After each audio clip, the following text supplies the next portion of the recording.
안녕하십니까? 자, 실전투자연구원의 정원장입니다. 여러분들 추석 연휴 잘 보내고 계시는지요?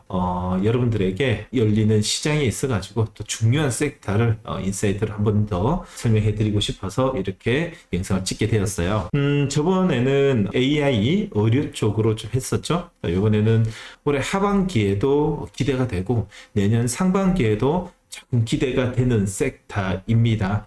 자율주행 쪽으로 여러분들한테 몇 가지 또 인사이트 좀 설명해 드리고, 그리고 관심 있게 보고 있는 종목까지도 여러분들에게 한번 오픈해 드리면서 앞으로 오고 있는 시장에 대해서 여러분들이 연휴 동안에 한번쯤 되새겨 볼 수 있고 생각해 볼 수 있는 시간으로 여러분 영상을 찍게 되었습니다. AI 자율주행 주목해야 되는 이유가 있을까요? 라는 이유로 오늘 출발해 보게 되면, 자, 올해 2차 전지가 참 핫했었죠. 자, 최근 2차 전지 산업 성장률을 보시게 되면 급격하게 성장하고 있는데, 전기차 원가의 2차 전지 배터리가 차지하는 비중이 크다 보니까 관련 산업군에서도 돋보이는 상승 흐름을 보였었습니다. 자동차 내 배터리 원가율은요, 절반 가까이 되는 상황인데요. 원자재 가격이 급등하며 2차 전지 원가까지 상승한 탓에 때 아닌 호황기를 맞이했습니다. 흥행 보증 수표였다 할 수 있겠죠.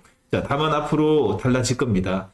당장 수요가 공급을 초과한 탓에 부르는 게 갑이었지만, 전 세계적으로 증설이 이루어지고 있고, 테슬라를 비롯한 완성차 업계에서는 2차 전지 원가율을 20% 이하로 낮출 예정이기 때문에 2차 전지 시장도 곧 레드오션이 될 예정으로 비춰볼 수 있습니다. 혹시 기억나시는지 모르겠습니다. 과거 태양광 산업이 전 세계적으로 붐이 일으킨 적이 있었지만, 공급 과열 및 치킨 게임으로 중국을 제외한 모든 국가들의 태양광 산업이 전멸한 사례가 있었던 것처럼 2차 전지 배터리 경쟁을 치열해질 것이고, 더 이상 블루오션이 아니라는 게 산업 전반으로 지금 불고 있는 어느 정도의 이 분위기인 것 같습니다. 자, 그렇다고 전기차 시장이 이대로 발전을 멈추지는 않겠죠. 아직도 전기차 시장에서도 블루오션이 분명히 남아 있습니다. 바로 자율주행이죠. 여러분들은 테슬라의 시가총액이 왜 완성차 업체 중에서 1등인지 아십니까? 1년에 고작 30만 대 밖에 만들지 못한 테슬라가 3만 대 생산을 하고 있는 토요타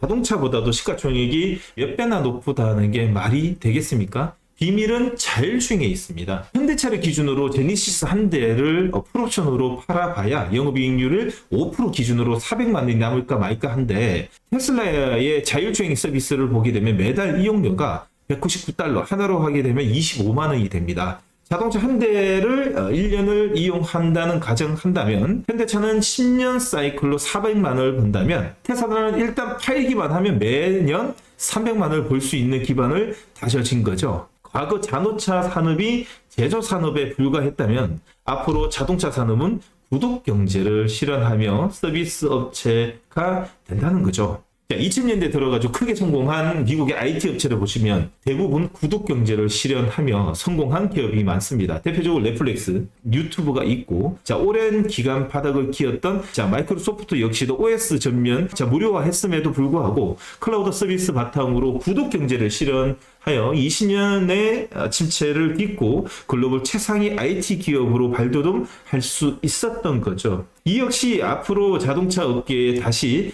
반복될 예정이고, 자율주행 기술은 아직까지 과도기에 있기 때문에 얼마든지 성장이 가능한 투자 기회가 있는 블루오션 산업이 될 것입니다. 그 핵심은 자율주행인 거죠. 자, 현실적으로 우리나라에서 자율주행 관련 핵심 기술을 개발하리라는 기대하는 것은 무리입니다. 우리나라는 전통적으로 소프트웨어 쪽으로는 강한 나라가 아니었지 않습니까? 자, 테슬라의 자율주행 투네라고 할 수 있는 슈퍼컴퓨터 도조에 들어가는 AI 반도체 비용만 수조 원입니다. 서버 구축 비용이나 운영 비용까지 고려하면 수년간 수십조 원이 비용이 들어가는 돈 먹는 하마라 할 수 있는데, 우리나라의 코스닥 기업이 테슬라나 글로벌 IT 공룡 기업들의 자율주행 기술과 경쟁한다는 것은 계란의 바위치기라 할 수 있겠죠.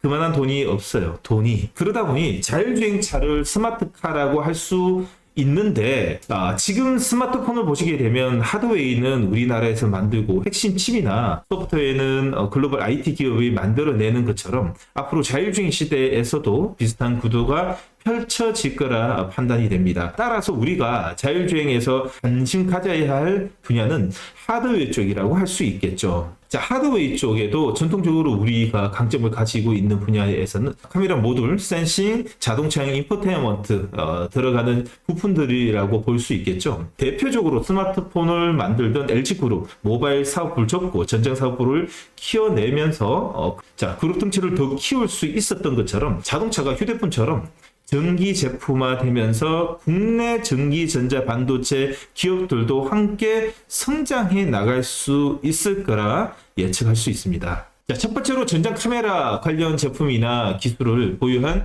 기업들을 생각해 볼 수 있겠는데요. 프론티어의 경우 전장용 카메라 조립 및 검사 장비 제조하는 장비 사업을 영위하고 있는데 자율주행 레벨이 올라갈수록 차량당 필요한 카메라 수가 급증하게 될 것으로 예정하기 때문에 관련 장비 사업도 함께 성장할 수밖에 없습니다. 스마트폰의 경우 결국 듀얼 카메라, 쿼드라 카메라 형태로 카메라 개수가 늘어나면 카메라 모듈 기업들이 앞으로 크게 주목받기도 하고 2차 전지나 AI 반도체 같은 올해 급부상했던 테마들 보시면 관련 장비 업체와 함께 상승했던 것처럼 말이죠. 두 번째로 차량용 카메라 영상 처리 핵심 기술을 보유한 넥스트 칩입니다. 넥스트 칩의 경우 카메라 영상 처리 기술 특화되어 있는데요. 차량용 시스템 반도체 전문 기업으로 ADAS나 자율주행 차량이 필수적인 차량용 반도체 생산하고 있습니다. 테슬라의 경우 라이다 같은 부품이 없이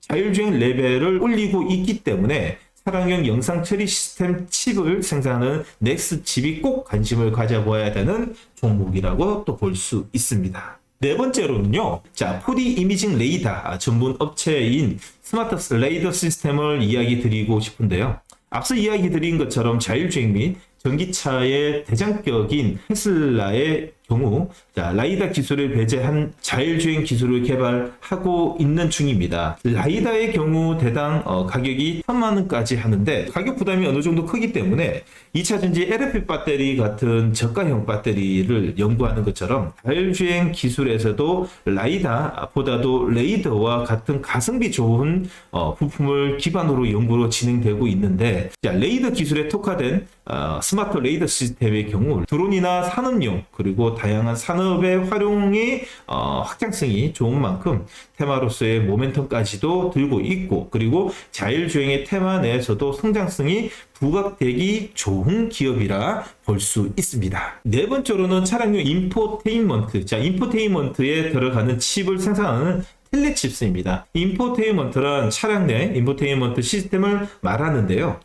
쉽게 생각하면 내비게이션이나 핸즈프리, 전화 통화 같은 걸 생각하시면 됩니다. 자율주행 기술이 발전하면서 차량 내 소비하는 컨텐츠 양도 많아질 텐데 차량용 인포테인먼트 시스템이 최근 차량에 점차 보편화되면서 자동차 전장화 시스템이 되면서 핵심 경쟁으로 떠오르는 것이 사용자 친화적인 차량용 인포테인먼트 시스템이라 볼 수 있는데 완전 자율주행 시대로 넘어가는 과도기에서 ADAS와 함께 도입될 것이니 관련 기업 하나 정도는 꼭 알아두면 좋으시겠죠? 다섯 번째는 차량용 소프트웨어 개발 기업인데요. 앞서 이야기 드린 것처럼 자율주행 관련 기술에 테슬라와 같이 오랜 기간 동안 수십조 원을 쏟아부을 능력이 되는 기업들이 그나마 빨대 꽂고 함께 성장할 수 있는 기업으로 볼 수 있는데 바로 현대 오토에버입니다.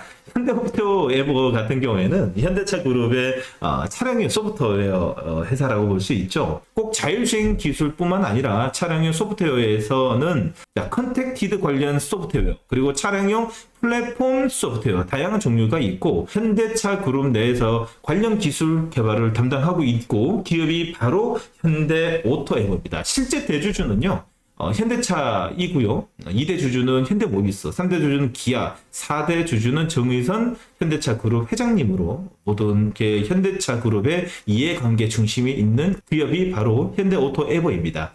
자, 당연히 내 자식이 현대오토 에버 제품을 쓰겠죠. 어느 기업보다도 안정적인 매출 기원을 끼고 있기 때문에 자율주행 시대 때 현대차 그룹과 함께 동방 성장할 수 있는 기업인 현대오토 에버를 꼭 알아두셔야 된다는 것을 오늘 자율주행에 관련되어 있어서 여러분들에게 인사이트뿐만 아니라 총목 5개 종목을 여러분들한테 좀 알려드렸습니다. 남은 연휴 편안하게 보내시고요. 10월 4일 오전 라이브에서 뵙도록 하겠습니다. 여러분들 다음 주에 뵙도록 하겠습니다. 그리고 다음 주에도 추가적인 이야기를 라이브에서도 드리도록 하겠습니다. 여러분들 즐거운 명절 보내세요. 고맙습니다.